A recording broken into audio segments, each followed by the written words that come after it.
14 नवंबर 2021। अस्सलाम वालेकुम मेरे दोस्तों, सज्जनों और बेलियों। मैं हूँ इजहार अहमद और वेलकम करता हूँ आपको किचन गार्डनिंग चैनल पर। हमारा एडेनियम के पौधे की रूट बाउंडिंग हो गई है। अब इसको हमने क्या करना है कि इसकी ग्रोथ आगे फर्दर बढ़ सके। वैसे तो डोरमेंसी पीरियड हर एडेनियम के पौधे के लिए शुरू हो चुका है। आहिस्ता आहिस्ता से सारे एडेनियम पौधों की ऊपर से ग्रोथ रुक जाएगी, पत्ते गिर जाएंगे।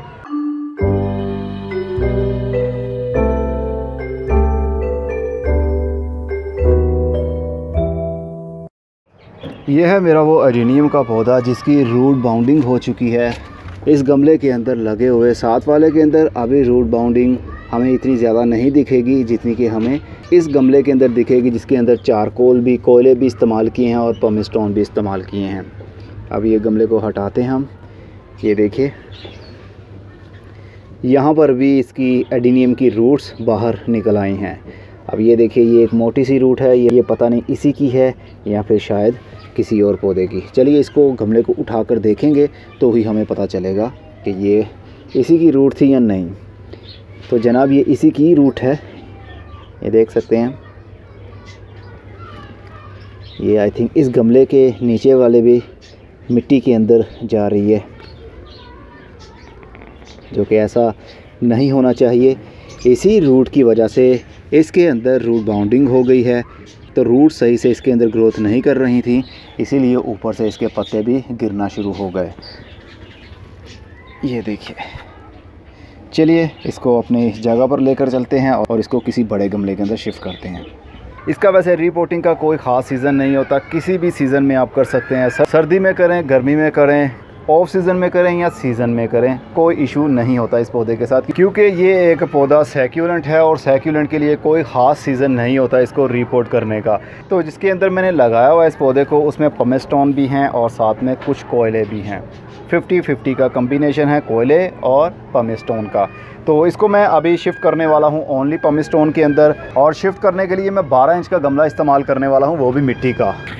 ये देखिए जनाब, ये है 12 इंच का गमला जो कि मिट्टी का है। वैसे इतने बड़े गमले के अंदर एडेनियम के पौधे को शिफ्ट नहीं किया जाता है क्योंकि गलने के चांसेस ज़्यादा बढ़ जाते हैं। लेकिन जिस मीडियम के अंदर मैं इसको लगाने वाला हूँ, यानी पोटिंग मिक्स के अंदर लगाने वाला हूँ, उसके अंदर 1% भी चांस नहीं रहेगा कि ये गल जाए, क्योंकि इसके अंदर मिट्टी तो मैं इस्तेमाल करने ही नहीं वाला, और ना कोई ऐसी चीज़ इस्तेमाल करने वाला हूँ जो बहुत देर तक गीली रहे, जैसे कि कोकोपीट।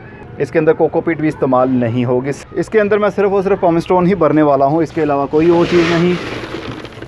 पहले जो इसके नीचे बॉटम होल होता है, ये नीचे इसके सुराख है, इसको कवर कर लेंगे, क्योंकि जो पम स्टोन मैं इस्तेमाल करने वाला हूँ वो काफ़ी हद तक बारीक दाने हैं। ये तकरीबन 8 से 10 या 12 mm के ये दाने होंगे जो कि बॉटम होल से बाहर निकल जाएंगे। अभी मेरे पास ये एक है भुट्टे का जो अंदर वाला हिस्सा होता है, क्या उसको कहते हैं, ये वो है, इसके ऊपर दाने नहीं है। तो यही मुझे अभी नज़र आया मेरे गार्डन में, तो इसी को मैं ऊपर रख दूंगा सुराख के, और ऊपर से पम स्टोन भर दूंगा।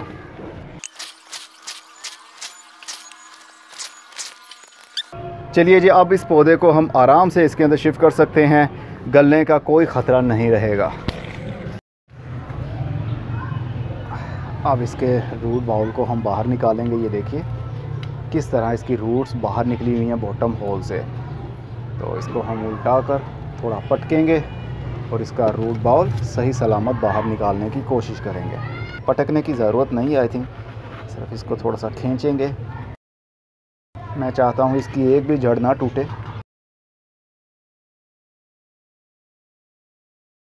इसकी एक भी जड़ टूटी नहीं है, लेकिन थोड़ी सी इसकी जो जड़ है वो छीली गई है, गलने का भी कोई चांस नहीं रहेगा। अगर ऐसा हो कि जड़ इसकी टूट जाए तो या इसका ट्रंक डैमेज हो जाए कुछ ज़्यादा ही, तो उसको हमने मिट्टी के अंदर तब तक नहीं लगाना जब तक कि वो कटिंग एरिया जहाँ से वो टूट गया है, 24 घंटे के लिए हम इस पौधे को रखेंगे आउटडोर, बिना मिट्टी के, बिना पानी के, शेडी एरिया में।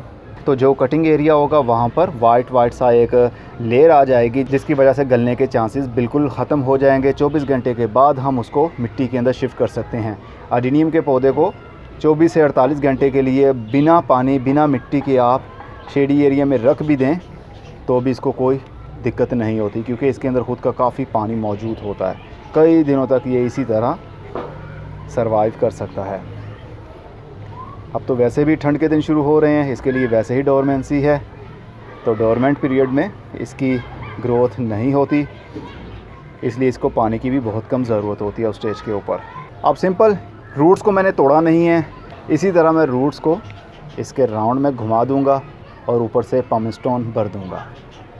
आहिस्ता आहिस्ता से ये जड़ें पम्प स्टोन के नीचे तक चली जाएंगी, क्योंकि इस गमले के अंदर 12 इंच तक पम्प स्टोन आ चुके हैं, तो 12 इंच तक इसकी जड़ें नीचे जा सकती हैं। राउंड में हम लगा देंगे, राउंड में हम लगाएंगे बस।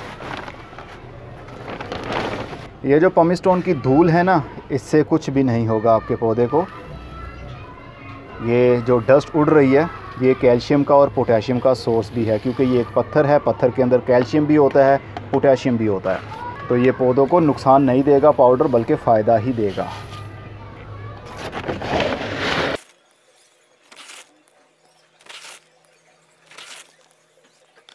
इन पत्थरों के अंदर नाइट्रोजन तो बिल्कुल ही नहीं है, इसलिए पौधे को नाइट्रोजन की ज़रूरत भी होती है ताकि वो हरा भरा रह सके और उसके ज़्यादा से ज़्यादा पत्ते भी आ सकें।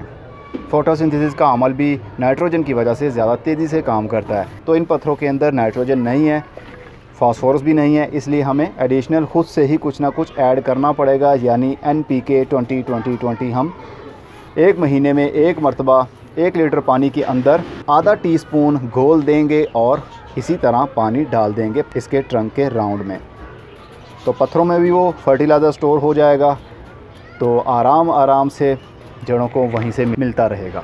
अब इसको मैं थोड़ा सा ऊपर खींचूँगा ताकि जो ओल्ड लुक है, जो ये रूट्स आ रही हैं, कुछ ही आने वाले महीनों में ये और भी मोटी हो जाएं। जिस तरह ये एक गैप आपको दिख रहा है, ये बीच में से एक रास्ता बना हुआ है, तो इसी तरह की बहुत सारी जड़ें इसके राउंड में ग्रोथ करने लगेंगी। ये जो कॉर्डेक्स है ये और भी थिक हो जाएगा, राउंड में बढ़ जाएगा, देखने पर हमें और भी खूबसूरत लुक देगा। ये देखिए कितना खूबसूरत लग रहा है अभी।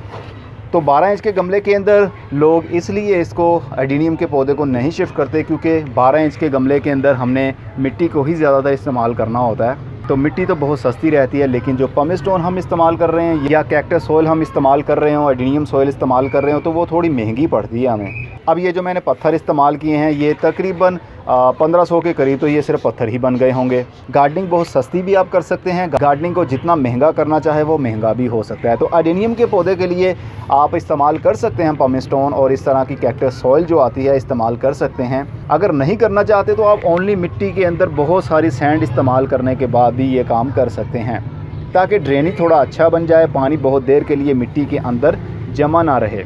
लेकिन वही बात कि गलने के चांसेस बढ़ जाते हैं। हर पौधे के हिसाब से ही, हर पौधे की नेचर के हिसाब से, उसकी तबीयत के हिसाब से ही हमें चलना पड़ता है। तो एडेनियम का पौधा ख़रीदने में भी महंगा रहता है और इसकी केयर भी थोड़ी महंगी ही होती है। मतलब एक बार आपने पैसे खर्च करने हैं इसके लिए, बार बार पैसे खर्च नहीं करने। अब जैसा कि इसको मैंने पम्प स्टोन के अंदर लगा दिया है, तो ये लाइफ टाइम के लिए पत्थर हमारे पास रहेंगे, ये एक्सपायर नहीं होंगे और ना ही ये धूल मिट्टी बनकर उड़ जाएंगे। इसी तरह गमले के अंदर पड़े रहेंगे और पौधा कई सालों तक इसी गमले के अंदर, इसी पत्थरों के अंदर ग्रोथ करता रहेगा। जब इसकी बहुत ज़्यादा ग्रोथ बढ़ गई, 2 साल 3 साल के बाद ग्रोथ ज़्यादा बढ़ गई, तो आराम से हम इसको बाहर निकालेंगे, थोड़ी सी इसकी जड़ें काट देंगे, दोबारा से इसी गमले के अंदर लगा देंगे, इन्हीं पत्थरों को इस्तेमाल करते हुए। तो जिसको गार्डनिंग करने का शौक़ होता है ना, उसके लिए ये छोटी छोटी सी बातें मायने नहीं रखती। बहुत से लोगों को मोबाइल फ़ोन का शौक़ होता है, बहुत से लोगों को गाड़ी ख़रीदने का, जो नया मॉडल आ जाए उसको ख़रीदने का शौक़ होता है। तो भाई मुझे तो अपनी गार्डनिंग में ज़्यादा इंटरेस्ट है और ज़्यादा शौक़ भी है। इसमें मैं अपने बहुत ज़्यादा पैसे भी इन्वेस्ट करता हूँ और अपना शौक़ भी पूरा करता हूँ। ऐसी चीज़ें ना देखने पर थोड़ी यूनिक लगती हैं हमें, बिल्कुल एक अजीब सा कि मिट्टी के अंदर हमने पौधों को नहीं लगाया, पत्थरों के अंदर पौधों को लगाया। पत्थर भी वो जिसका बहुत ज़्यादा वेट नहीं होता।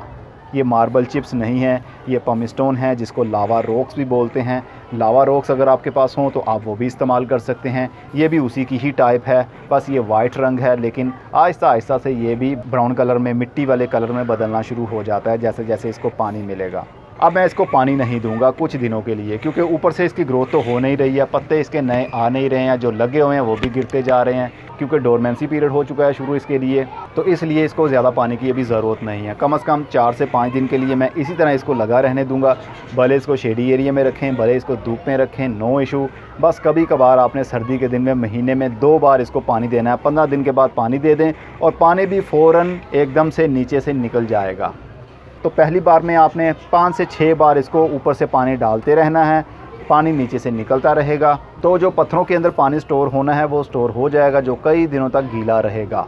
लेकिन पत्थरों के अंदर स्टोर रहेगा। उसकी वजह से आपके पौधे की जड़ें गलेंगी नहीं और ना ही जड़ों को एकदम से पानी मिलेगा जैसा कि मिट्टी में मिलता है। मिट्टी के अंदर पानी होल्ड हो जाता है, जड़ों को हर वक्त मिलता रहता है। बहुत ज़्यादा जड़ें गीली होने की वजह से भी जड़ें गल जाती हैं, लेकिन पत्थरों के अंदर ऐसा नहीं होगा। पत्थर के अंदर पौधे की ग्रोथ चलती रहेगी, जड़ें गलेंगी नहीं। अब मैं चलता हूँ, अपना बहुत सा ख्याल रखिएगा। खुदा हाफिज़।